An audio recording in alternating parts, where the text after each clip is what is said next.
Alright, hello and welcome back to another deck profile. Now today we're going to be showing off something I've been working on for a while that has gone through a lot of changes within the process of even just like 2 weeks. It started as its own deck that tried to turbo out to one card completely, and then moved to less turboing out of that card, and then mixed with rank 4 spam, and then kind of left rank 4 spam a little bit behind to bring back more features of the old one, and now it's just kind of like a stun kind of thing. It's weird. It's hard to explain, but this is what I'm rolling with now, and it's basically kind of like an anti-meta stun kind of thing, which I usually don't go for, but I do kind of like it. So let's get into it here. Now, we're starting off with 3 of the main card of the deck, and I love this card. It's become one of my favorite cards of all time. It is Fairy Tale Luna. Now, Luna's effect is, first of all, whenever you normal summon it, you can search for any spellcaster type monster with 1850 attack. That is, in the entire game, is only the Fairy Tale archetype and the Familiar Possessed. So it's not that useful, but basically in this deck, you're just going to be grabbing more of herself to keep advantage, and just in case they out the one that's on the field.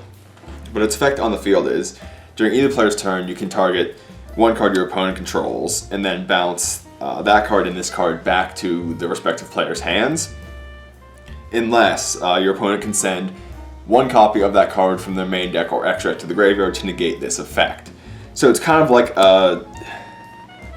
it's basically like a shittier Kieran because it gives them an option, and it's not the whole indestructible, untargetable thing.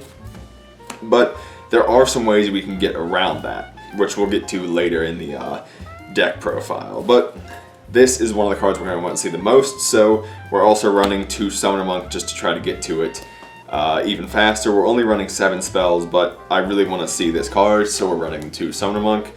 Also, it helps us make a few XYZ and Synchro plays, which we'll get into shortly here. And then moving on to more of the stun, we're running the General Wind Witch package, so we have 3 Ice Spell, 2 Glass Spell, and 1 Snow Bell, just basically to make the indestructible Crystal Wing.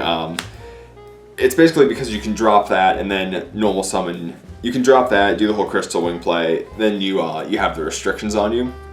But obviously you can just normal summon this and not have to worry about the restrictions because this isn't going into your extra deck in any way. So they work well together because you can just pretty much special all those up before you do anything else. Then have your Luna, you have Crystal Wing to protect this itself and let this effect go off. So these really add a lot to the deck.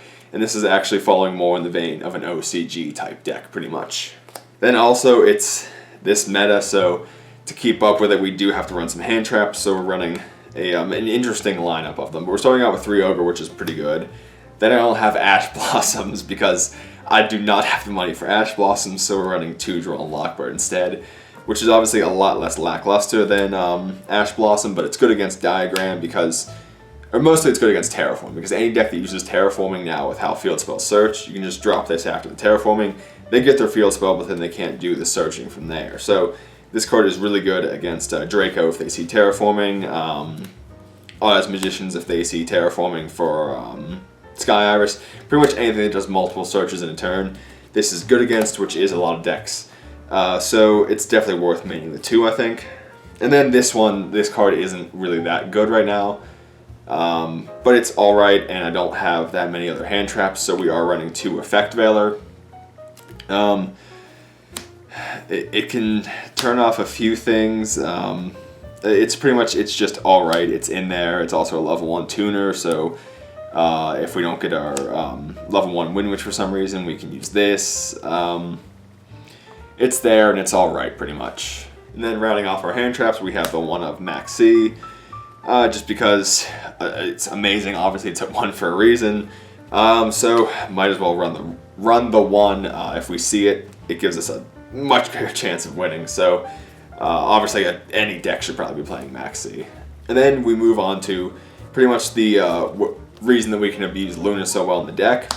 To abuse her and make sure that our opponent can't really send anything to negate the effects, we are running Kaijus, and we're running some weird ones too. So we're running 2 Radiant, 2 Gandarla, and 2 Kumungus, just because they're less frequently used Kaijus. So there's less of a chance of our opponent maining these than, say, the Thunder King or Gamma Seal, things like that. So that's why we're going with these odd ones. So we can basically kaiju something on their field, do our whole Wind Witch combo to get a Crystal Wing, normal summon this, and then bounce this and a kaiju back to our own hand. So we have this waiting for next turn and an indestructible Crystal Wing on field. So it basically lets you maintain advantage just by having a kaiju ready at all times. So instead of losing it by having to swing over it every turn, you're getting this back. You're getting the advantage off of searching off of this. Even though it's not much, it's still there. But that's basically how we abuse Luna so well, is we just run some of the odd kaijus. And obviously we're running 6 of them, so it helps you out a lot of things. You're probably going to see them. Actually, the OCG list that was along this vein was running 10 kaiju, so we actually cut down a little bit. But yeah, so that's pretty much the main play of the deck there, is the kaijus and Luna. After that, 2 Slumber. Card's insane. It searches you a kaiju. It's a dark hole that puts 900 on board in this deck. I've talked about this card before. It's just insane. It really should be banned, or at the very least at 1. Putting it to 2 really doesn't do much. But yeah, while it's around and we're playing kaijus, we're going to play this card. Also, because of the Wind Witches, we can have some insane Soul Charge plays, so we are running the 1-off Soul Charge. If you open the Wind Witches and Soul Charge, it's Crystal Wing, Stardust, and Clear Wing, so yeah, pretty much opening this and the Wind Witches is insane. Also, you know, it's just an amazing card in general. Obviously, if they out your Crystal Wing, you can just bring it back if you draw it late game.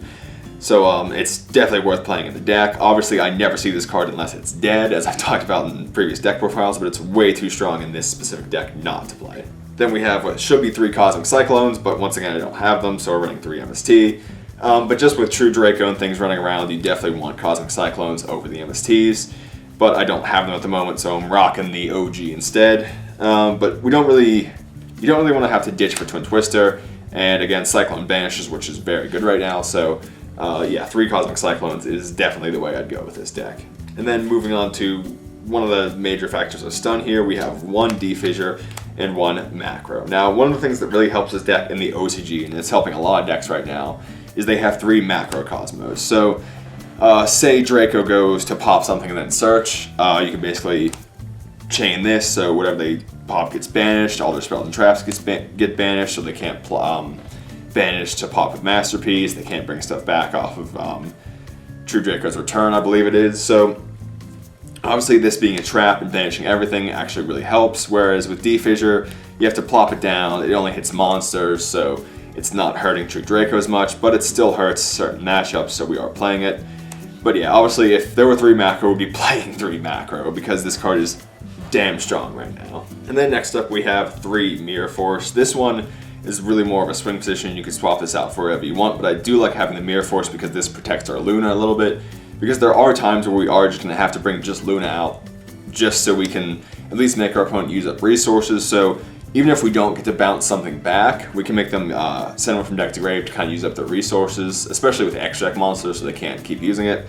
And then whenever they think they're safe, we can Mirror Force them. It also adds some fear to the deck because people will play a lot safer whenever there's a Mirror Force down, so this can give you a lot of extra turns. And then we have 1 Torrential just because we have an indestructible Crystal Wing. Jeez, that sounds disgusting. But Crystal Wing, and Luna can bounce itself, so say we have like the Crystal Wing, a Kaiju on the other side of the field of Luna, they summon something, we can activate Torrential, chain Luna, bounce shit back to our hand, and then blow everything on their side of the field up, and we still have our Crystal Wing, our Kaiju, and our Luna. So this card's very good in the deck, definitely. And then rounding things off, we have 1 Strike, 1 Warning, and 1 Order, because who doesn't like easy tops, right? Yeah, obviously those are both insane. If I had more strikes, I'd be playing more strikes. But since I don't, we're playing the Mirror Forces and the Order. And this card is just insane. This card never should have came back, because you just set up your board, you use whatever spells you have to, you plop this down, and if they don't have some kind of weird out, you basically win the game.